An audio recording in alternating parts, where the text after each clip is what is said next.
ऐसे और अपना खुद के लिए एक कोऑपरेटिव क्रेडिट सोसाइटी भी स्वेरोस नेटवर्क बनाए। ऐसा हर स्टेट में, हर जिला में स्वेरोस नेटवर्क तेलुगु स्टेट्स में पैनल है, जैसे लॉयर भी हैं, इंजीनियर भी हैं, डॉक्टर भी हैं, जैसे सर ने बताया, और सिविल सर्वेंट।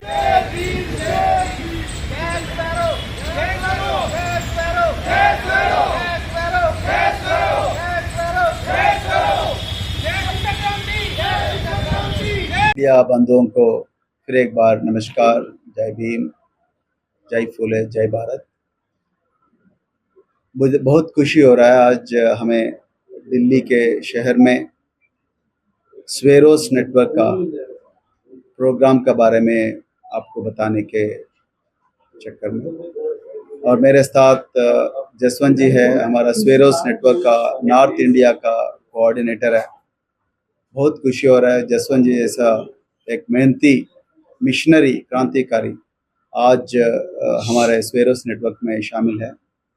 और स्वेरोस नेटवर्क के बारे में दो चीज़ मैं आपको बताना चाहता हूं, क्योंकि नॉर्थ इंडिया में ये पहली बार हम स्वेरोस नेटवर्क आ रहे हैं। स्वेरोस नेटवर्क 2012 में जितने भी नैवासिक विद्यालय रहे दक्षिण भारत में, खास करके आंध्र प्रदेश और तेलंगाना में, वो विद्यालय में ये छात्रावास में जितने भी स्टूडेंट्स रहे वो सभी लोग अलुमनाई नेटवर्क यानी कि पूर्व विद्यार्थियों का नेटवर्क में ये लोग आ गए। ये लोग दलित का नाम बाहर रख के स्वेरोस करके एक नया नाम लगाए, जो बाबा साहेब अम्बेडकर शिक्षा के जरिए अपना खुद की ज्ञान बढ़ा दिए और विदेशों को गए, विदेशों को विश्वज्ञानी बन गए। विश्वज्ञानी बनने के बाद फिर वापस आ गए। वापस आने के बाद देश के संविधान लिखे और संविधान के वजह से आज करोड़ों लोग का जीवन बदल गए, देश का जीवन बदल गए। तो ऐसे शिक्षा को मद्देनजर में रखते हुए हमने स्वेरोस नेटवर्क स्टार्ट किए, और आज से 10 साल पहले नेटवर्क शुरू हो गए थे, और काफ़ी सारे चीज़ किए। CSC और ST समाज और OBC समाज, माइनॉरिटी समाज में जितने भी गरीब लड़के और लड़कियां थे, वो लोगों का शादी 12वीं कक्षा से पहले होते थे या स्कूल छोड़ के चले जाते थे। लेकिन ये लोगों को फिर शिक्षा में लाने के लिए कोई ज़्यादा कोशिश नहीं किया। सरकार ने सोचे कि हॉस्टल नहीं तो हॉस्टल लगाओ या स्कूल नहीं तो स्कूल लगाओ, लेकिन ये लोग स्कूल में क्या पढ़ रहे, सरकार हॉस्टल में क्या पढ़ रहे, या घर जाने के बाद कोई माँ बाप को ये लोगों के बारे में कोई शिक्षा के बारे में कोई सोच रहा नहीं सोच रहा, उसके बारे में कोई भी ज़्यादा ध्यान नहीं दिए। लेकिन जब से स्वेरोस नेटवर्क आए, स्वेरोस नेटवर्क आने के बाद ये लोगों का शिक्षा के मीडियम ऑफ इंस्ट्रक्शन तेलुगु से इंग्लिश मीडियम में हो गए। गरीब लोग अगर इंग्लिश मीडियम में स्कूल में अगर पढ़ाना हो तो बहुत पैसे खर्च करना होता था।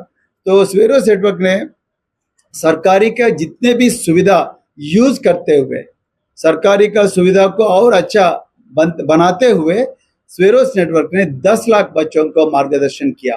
अभी तक ये 10 लाख बच्चों से हजारों लोग डॉक्टर बन गए, हजारों लोग इंजीनियर्स बन गए। देश में हर कोने में जहाँ जहाँ IIT है, NIT है, मेडिकल कॉलेजेस है और सेंट्रल यूनिवर्सिटीज है और फॉरेन यूनिवर्सिटीज है, पूरा ये लोग गए। और स्वेरोस नेटवर्क ये सरकारी स्कूल्स में, प्राइवेट स्कूल्स में जितने भी गरीब बच्चे पढ़ते हैं, वो गरीब बच्चों का, परिवारों का, यानी कि माँ बाप का भी एक ऑर्गेनाइजेशन बना दिया, पेरेंट्स, प्रोग्रेसिव पेरेंट्स लीग।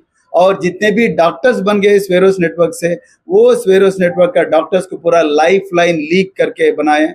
और स्वास्थ्य का बारे में भी बहुत सोचे, हेल्थ का बारे में, और हेल्थ का बारे में फिट इंडिया फाउंडेशन बनाए ऐसे, और अपना खुद के लिए एक कोऑपरेटिव क्रेडिट सोसाइटी भी स्वेरोस नेटवर्क बनाए। ऐसा हर स्टेट में, हर जिला में स्वेरोस नेटवर्क तेलुगु स्टेट्स में यानी कि आंध्र प्रदेश और तेलंगाना में, पूरा स्टेट, दोनों जिले में, दोनों स्टेट्स में हर जिले को फैल गए। और वहां से लेके कर्नाटक में भी स्प्रेड हो गए। कर्नाटक में कम से कम 1000 स्वेरो सर्किल्स यानी कि परिवर्तन पाठशाला चला रहे स्वेरोस नेटवर्क। और वहां से लेके, और हमारे स्टूडेंट जहां जहां गए, राजस्थान गए तो वहां स्वेरोस नेटवर्क शुरू किए, पंजाब में भी स्वेरोस नेटवर्क शुरू किए, मध्य प्रदेश में भी स्वेरोस नेटवर्क शुरू किए, और उत्तर प्रदेश में हमारा जसवंत भाई ने पूरा जितने भी कम से कम 60 जिलों में स्वेरोस नेटवर्क का ये हो गए, आप स्प्रेड हो गए। अभी हमें बहुत खुशी लग रहा है ये चीज़ आपको बोलने के। नॉर्थ इंडिया में पहली बार हम 30 जून के दिन शाह ऑडिटोरियम में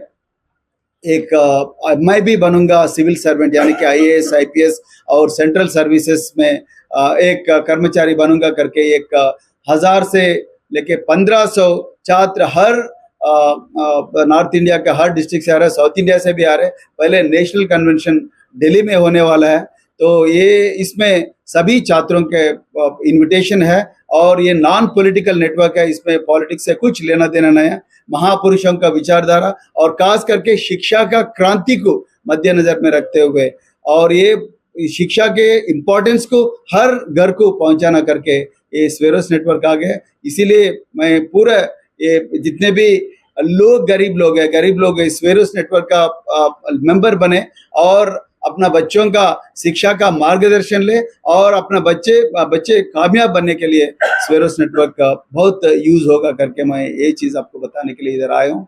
और मैं आप परमिट करें तो 2-3 शब्द इंग्लिश में भी बोलना चाहता हूँ।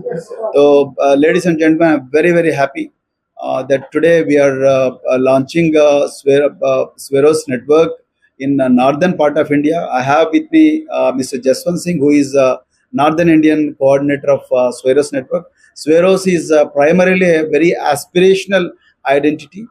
यानी कि लोग the poor people have been termed as Dalits or Pichde or Shoshit or they have been given a lot of other names, but the Sweros network is a very aspirational identity. So Sweros network deeply believes that only with education you can change your life, and we have had the opportunity of educating almost 10 lakh people in both Telugu states, that is Andhra Pradesh and Telangana. And Sweros network is responsible for responsible for a girl, youngest girl to scale Mount Everest. Malavat Purna is also from Sweros network, and the first scheduled caste person to scale Mount Everest is Anand Kumar. He is also from Sweros network, and Sweros network has produced thousands of engineers, and they have been sent to IITs, NITs, and all other great universities in this country. And Sweros network has sent at least 1,500 students to different medical colleges. From the poorest of the poor households, they have been sent to different medical colleges because of the Sweros network. And also Sweros network has been able to send at least 300 to 400 students to foreign countries. And Sweros network is rapidly spreading organization in entire southern India. And thanks to missionaries like Mr. Jaswant Singh, it is spreading in northern India as well. So on 30th June, we have a huge a convention of Sweros network with a title that Maibi Banunga IAS IPS. So in which a lot of students from government welfare hostels, private welfare hostels, they are joining all of us in a Shah auditorium in Civil Lines area on 30th June. It starts at 9:30 and ends at 3 p.m. A lot of young civil servants are coming to this seminar, and then they are going to share all their experiences as to what are their backgrounds, socioeconomic backgrounds, then how did they come to the universities in which they studied, and how they prepared for civil services examination, and how they could crack civil services examination. So this is what is going to happen on 30th June in Shah Auditorium. A lot of people from not just from Northern India, and delegates from Southern India are also going to come to this seminar. And Sweros network is absolutely a non-political network which focuses on educating the most marginalized people, and second is health of the marginalized communities, and also the economic empowerment of marginalized communities. And also we focus on self-respect aspect of marginalized communities. And then we deeply believe that only through education, like Baba Saheb Ambedkar, like Mahatma Jyotirao Phule, so only through education we can change our lives, and then we can change our families, and we can change our communities. We want to take this as a challenge, and then we want to spread this movement to every corner of India, and then see that people can liberate from slavery on their own. So instead of depending too much on the state, too much on the government, we believe that people have the capacity to liberate themselves from the backwardness, liberate themselves from the oppression, liberate themselves from the lot of other evils which have been plaguing this society. So I thank you very much for joining this press conference, and I extend invitation to you also to join us on 30th June in Shaw Auditorium in Civil Lines area, where a lot of us are going to join, and then we are going to take the oath that only through education we are going to transform this community. This is what I wanted to say. And thank you. Thank you. SC/ST students is Saroj belong to only SC/ST students? No, everybody. Whoever believes in the ideology of Mahatma Jyotirao Phule, Dr. B.R. Ambedkar, and all great people who have fought for social justice, जितने भी social justice के लिए संघर्ष किया, वो महापुरुषों का विचारधारा को जो भी यकीन करेगा, जो भी बिलीव करेगा, वो सब स्वेरोस बन सकते हैं. It is not restricted to only SC and ST. और सारे अम्बेडकर संगठन है जो शिक्षा के क्षेत्र में काम कर रहे हैं, फिर आपके साथ क्यों जुड़ेंगे? हम भी उसके साथ काम करेंगे. वो बस काम तो कर रहे हैं, वो हम सब लोग, इसीलिए हम नेटवर्क कहा है. हम ये नहीं क्लेम कर रहे कि हम एक ही काम कर रहे हैं. जो भी काम कर रहे हैं उसके साथ हम भी काम करेंगे. रविदासिया संगठन हो सकता, अम्बेडकरेट संगठन हो सकता, वाल्मीकि समाज हो सकता, कोई भी समाज अगर शिक्षा के रूप में काम कर रहे हैं, ये मार्जिनलाइज सेक्शंस के लिए, ये गरीब लोगों के लिए, वो लोगों के साथ हम काम कर रहे हैं. इसीलिए हम नेटवर्क कहें. भारत के बाहर भी है जी सर, भारत तक ही रहेंगे, भारत के बाहर भी संगठन काम कर रहा है. स्वेरोस नेटवर्क अमेरिका में भी है, लेकिन एक संगठन रूप में नहीं है. और अमेरिका में भी स्वेरोस नेटवर्क है. कम से कम 200 से 300 स्टूडेंट्स अमेरिका में स्वेरोस नेटवर्क बनाए. तो आने वाले दिनों में ये भी होगा. पहले हम तो भारतवर्ष पे हम बहुत फोकस कर रहे हैं. किस तरीके से काम कर रहे हैं? किस तरीके से हम गांव-गांव में परिवर्तन पाठशाला खोलेंगे और कोचिंग सेंटर्स लगाएंगे, और कोचिंग मटेरियल भी जितने भी ये कम्युनिटीज में जितने भी वेल टू डू लोग हैं, वो लोगों के पास जाएंगे, और जितने भी स्वेरोस अलुमने हैं वो अच्छा पोजीशंस में, वो लोग भी अपना सैलरी से, अपना इनकम से कंट्रीब्यूट करेंगे. वो लोग से ये गरीब लोग जितने भी नेसेसिटी है, वो लोगों को हम कोचिंग मटेरियल देंगे, और अच्छा कोचेस को भी दिलवाएंगे. ना केवल एजुकेशन में, इवन स्पोर्ट्स में भी हम कोचिंग देंगे, और coaching for all government job and all private jobs, not just in government sector, even private sector also we are going to guide them, and also in sports sector we are going to guide all these people. हर काम के लिए मतलब income पैसे की जरूरत पड़ती है. Yes. तो आपका जो संगठन है पैसा कहाँ से लाएगा? पैसे हमको स्वेरोस में ही कई लोग जॉब्स कर रहे हैं, कई लोग बिजनेस कर रहे हैं. वो लोग अपना इनकम से कम 10% स्वेरोस नेटवर्क के लिए लगाते हैं. इसीलिए कोई गवर्नमेंट के ऊपर हम डिपेंड नहीं करते. स्टूडेंट्स जो आर्थिक रूप से पिछड़े हुए हैं, हाँ, उनके लिए आपका नेटवर्क क्या करेगा? तो इसीलिए हम कन्फेडरेशन ऑफ एंटरप्रेन्योर्स ऑलरेडी है. तो जो भी अपने पैरों पे खड़ा होना चाहते हैं, जो भी गवर्नमेंट जॉब नहीं करना चाहते, जो भी सेल्फ एंटरप्रेन्योर बनना चाहते हैं, वो लोगों के लिए भी मेंटरिंग सेशंस बहुत सारे लगाए. आने वाले दिनों में और ज्यादा होगा. एक संक्षेप में आंसर चाहिए इसका कि कैसे कोई भी परिवार या स्टूडेंट जुड़ सकता है, क्या प्रोसेस है, बेनिफिट कैसे? देखिए, आप बोलिए. हिंदी में बात करें, कोई भी कर सकता है. माइक के करने में तो आप ज्यादा बेटर. Thank you. वो मैसेज चलाएंगे. हाँ, यस. इधर पे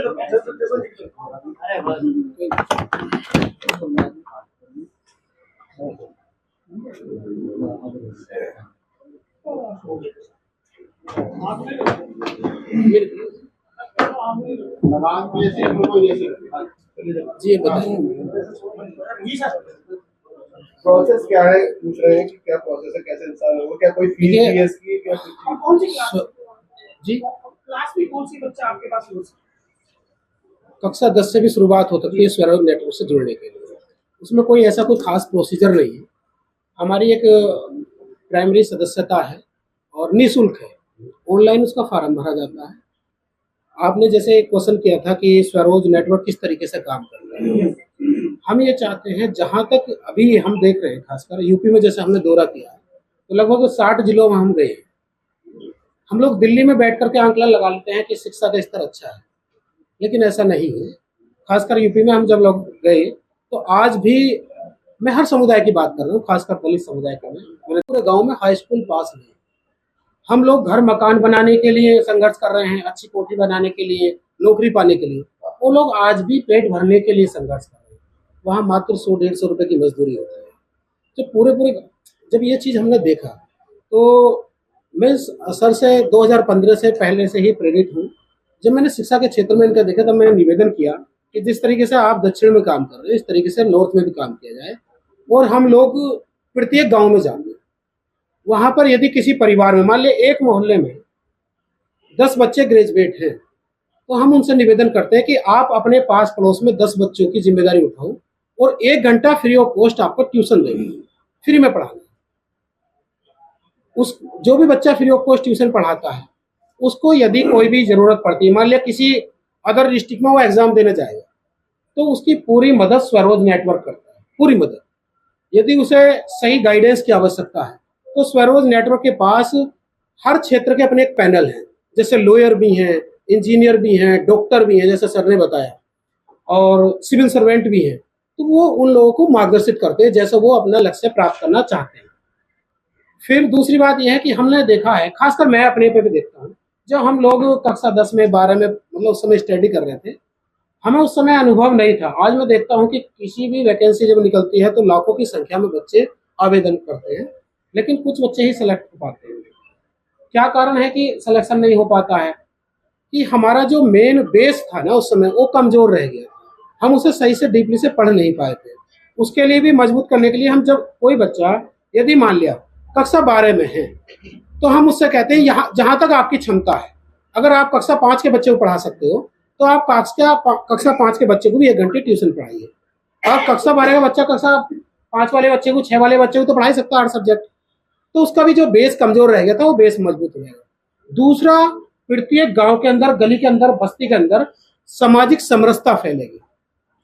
आज भी मैं गांव में देखता हूं कि यदि कोई किसी बात को लेकर के, जो गांव में सोसाइटी में रहते हैं, छोटे मोटे झगड़े लेकर के हो जाते हैं तो थानों में मुकदमे दर्ज होते हैं, और हमारे पास बहुत सारे फोन आते हैं कि हमारा मुकदमा दर्ज हो गया, हमारा बच्चा पढ़ लिया था, ये सब चीजें। तो इस सब बात को ध्यान में रखते हुए हमने जो ये परिवर्तन पाठशाला चलाई है, ये परिवर्तन पाठशाला सामाजिक समरसता का भी एक उदाहरण है। यदि कोई बच्चा अपने आसपास के बगल के 20 बच्चों को या 20 परिवार के बच्चों को पढ़ाएगा फ्री में, तो उनमें आपस में तालमेल अच्छा होगा, चाहे किसी भी जाति समुदाय के व्यक्ति हो। कल को कोई लड़ाई झगड़ा होता है तो वो एक बार जरूर इस बात पर विचार विमर्श करेंगे कि ये तो हमारे बच्चों को फ्री में पढ़ाते हैं, फ्री ऑफ कॉस्ट। तो इस तरीके से हमने प्रत्येक गांव में परिवर्तन पाठशाला खोलना चाहते हैं। हमारा मेन उद्देश्य ये है कि गांव के अंदर आज भी हमारे समाज में या उसके अंदर बहुत सारी ऐसी एनर्जी है, उसकी योग्यता है, लेकिन उसे पहचान नहीं पाते हैं। तो स्वरोज नेटवर्क हर उस व्यक्ति तक पहुंचना चाहता है, हर उस बच्चे तक पहुंचना चाहता है जिसके अंदर अपने लक्ष्य को प्राप्त करने के लिए एनर्जी तो है, स्टेमिना भी, ये सब चीज है उनके पास, लेकिन क्या है, कोई वहां मार्गदर्शन करने वाला नहीं है, गाइडेंस नहीं है। तो उसको गाइडेंस हम देना चाहते हैं, उसकी प्रतिभा को पहचानना चाहते हैं, चाहे वो खेल का क्षेत्र हो, चाहे वो मतलब बॉलीवुड में भी जाना चाहे, सिंगर में भी जाना चाहे, एनीवे किसी भी क्षेत्र में वो जाना चाहेगा, स्वरोज नेटवर्क उसका पूर्ण रूप से समर्थन करेगा, सहयोग करेगा। सर एक सवाल है कि स्वरोज नेटवर्क आपने पूरे देश में लागू कर दिया कि लोग गली गली जा करके जी ब्लॉक स्तर या ग्राम सभा स्तर पे केवल शिक्षा को लेकर के ही है या और तमाम चीजें, जैसे महिलाएं हैं, छोटी छोटी बच्चियां हैं जो हाई स्कूल इंटर शिक्षा से शुरू करते हैं, जैसे कि कंप्यूटर हो गया, खेल कूद में बच्चों के लिए इनके लिए भी साथ हम खाली पड़े नहीं, ऐसा नहीं। हम लोग जब शिक्षा के क्षेत्र में शिक्षा को लेकर के उनके पास जाएंगे, जब उनके पास बैठेंगे तो सारी बातों का डिस्कस होगा, हर बात का बच्चे की सॉल्यूशन निकालने का प्रयास स्वरोज नेटवर्क करेगा, हर समस्या का।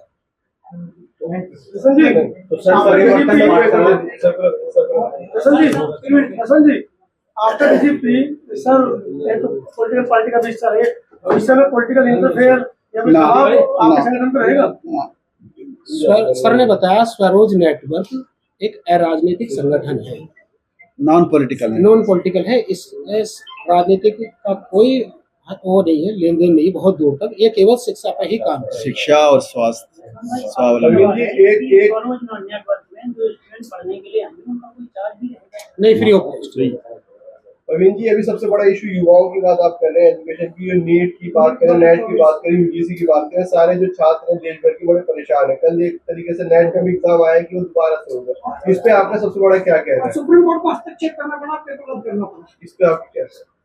देखिए, नेशनल टेस्टिंग एजेंसी हर केवल एक बिहार के मामला नहीं है, ये पूरा देश के बच्चों का मामला नहीं है, क्योंकि मैं भी शिक्षा के क्षेत्र में 10 साल काम कर चुका हूँ। मेरे हाथों से कई स्टूडेंट्स डॉक्टर्स बन गए। मैं समझ सकता हूँ वो लोगों का जज्बात, और पेरेंट्स अपना पूरा प्रॉपर्टी बेच के और प्रॉपर्टी को मॉर्टगेज करके लाखों रुपए लाके कोचिंग सेंटर्स में लगा के बच्चों को पढ़ाते हैं। आज भारत की सरकार, उसके जरिए जो human resource ministry of education में जो नेशनल टेस्टिंग एजेंसी है, वो नेशनल टेस्टिंग एजेंसी बहुत बड़ा अन्याय किया है बच्चों के खिलाफ। अब ये तो बहुत बड़ा जुर्म है, ये it is no less than a murder. मैं ये बात इसीलिए कह रहा हूँ कि आप देखिए, रात भर कभी कभी एक स्टूडेंट को नीट क्रैक करने के लिए 3 साल वेट करना पड़ता है। पहले अटेम्प्ट में नहीं आता है, दूसरे अटेम्प्ट में नहीं आता, और तीसरा अटेम्प्ट में करना पड़ता है। और एक कोचिंग सेंटर में पहली साल जाएगा, दूसरा कोचिंग दूसरा साल जाएगा, तीसरी बार ऑनलाइन कोचिंग सेंटर में जाएगा, लाखों रुपए खर्च हो जाएगा। लेकिन आज ये बात सुनने में आ रहा है कि पैसे पेपर बिक गए, और यूजीसी नेट में भी वही हालत हो गया। यूजीसी नेट के लिए लाखों स्टूडेंट्स पूरे देश भर रात भर प्रिपेयर करता है, जेएनयू में, दिल्ली यूनिवर्सिटी में और हैदराबाद सेंट्रल यूनिवर्सिटी में, हर सेंट्रल यूनिवर्सिटी में प्रिपेयर करते हैं। आज यूजीसी नेट का भी पेपर लीक हो गया। तो ये शिक्षा का क्षेत्र में बीजेपी की सरकार या भारतीय सरकार 100% फेलियर है। यूजीसी में भी वही हालत है, और खास करके ओबीसी, एससी, एसटी और माइनॉरिटीज के खिलाफ तो बहुत बड़ा अन्याय हो गया है। फेलोशिप्स नहीं आता है शिक्षा क्षेत्र में। अब जेएनयू में जाके कोई भी रिसर्च स्कॉलर को पूछे, उसका फेलोशिप अभी तक नहीं आता, और वो लोग आंदोलन भी नहीं कर सकते। आंदोलन करे तो मुकदमा दर्ज हो जाता, मुकदमा दर्ज हो गए तो उसके जॉब नहीं आता, और हर चीज के लिए सिफारिश के जरिए आना होता। तो ये नीट बहुत बड़ा घोटाला है। शायद पता नहीं कितने सालों से घोटाला चल रहा। मैं ये डिमांड करता हूँ, ये सीबीआई का जांच हो, और सीबीआई का जांच में ये न केवल ये साल का, बाकी पिछले सालों में भी 720 आउट ऑफ 720 जो मार्क्स आए, मेरे को लगता है 720 आउट ऑफ 720 मार्क्स आना इतना आसान नहीं है, मुमकिन नहीं है। लेकिन हर जगह आप ग्रेस मार्क के बारे में बोल रहे हैं। आप दुनिया में, ये देश में कौन जानता आपका ये पूरा चीज। तो कोई एक ही कोचिंग सेंटर में बार बार 720 और अब 720 आता है, और ये तो मैथमेटिकली इतना आसान नहीं है। तो इसके बारे में भी जांच होना चाहिए, और जो भी रिस्पॉन्सिबल है उसके खिलाफ मुकदमा शुरू होना चाहिए, वो जेल भी जाना चाहिए, और जरूरत पड़े तो ये साल का जो नीट है उसको रद्द करके फिर नया नीट लगाना करके। कोचिंग माफिया भी बताए गए हैं इसमें जुड़े हुए कुछ कोचिंग माफिया। देखो भाई, कोचिंग माफिया तो ये पहले से ही ये माफिया हो रहा है भाई। ये पहले ये बात नहीं है। ये लोगों के ऊपर कोई नियंत्रण नहीं है, ये लोगों के ऊपर कोई नियंत्रण है। मैं एक पिता, एक फादर के रूप में मैं बात कर रहा हूँ। मेरे बच्चे भी नीट के लिए प्रिपेयर होते हैं। कई लोगों का, हजारों और लाखों लोगों का पेरेंट्स अपने पूरा सामान, ये पूरा संपत्ति बेच के बच्चों को पढ़ाते हैं, और कोचिंग सेंटर में जाते हैं। कोचिंग सेंटर्स में सिर्फ कोई थोड़े कोचिंग सेंटर्स में 720 आउट ऑफ 720 आते हैं, 7% मार्क्स बोलते हैं, और बाकी जगह कुछ भी नहीं आता। और सरकारी स्कूल से जो भी जाएगा उसका तो कोई ये नहीं रहेगा, कामयाबी नहीं रहेगा। तो इसके बारे में ये बहुत बड़ा घोटाला है। ये घोटाला नेशनल टेस्टिंग एजेंसी में कई लोग के हाथ भी इसमें हो सकता, इसीलिए इसका सीबीआई का जांच होना चाहिए, और जो भी रिस्पॉन्सिबल है उसको तो जेल भेजना चाहिए। ये हमारा मानना है। राज्य शिक्षा मंत्री सरिता ठाकुर हैं, वो बेटी बचाओ बेटी पढ़ाओ का नारा नहीं लिख पाई है। लोग कह रहे हैं कि केंद्रीय शिक्षा मंत्री बना दी गई है, क्या कहना चाहोगे?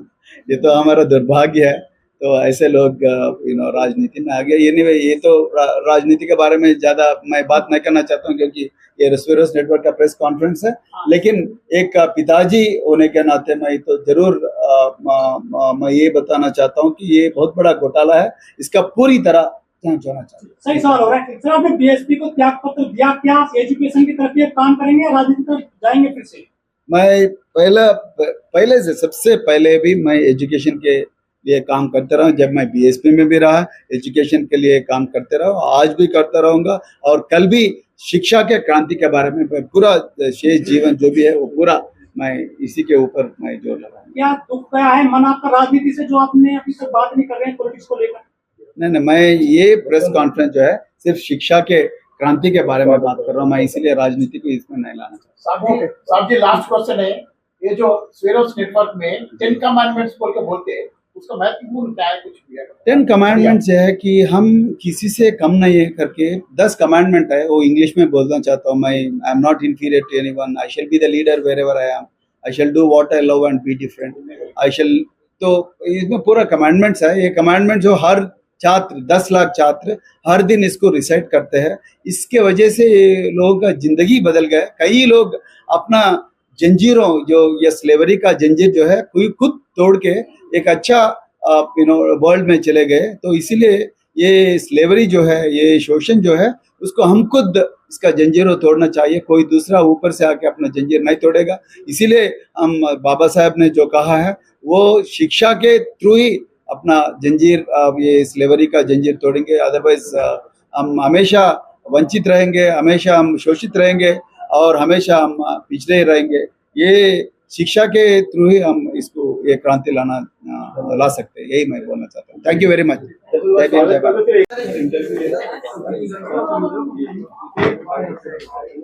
जी कहाँ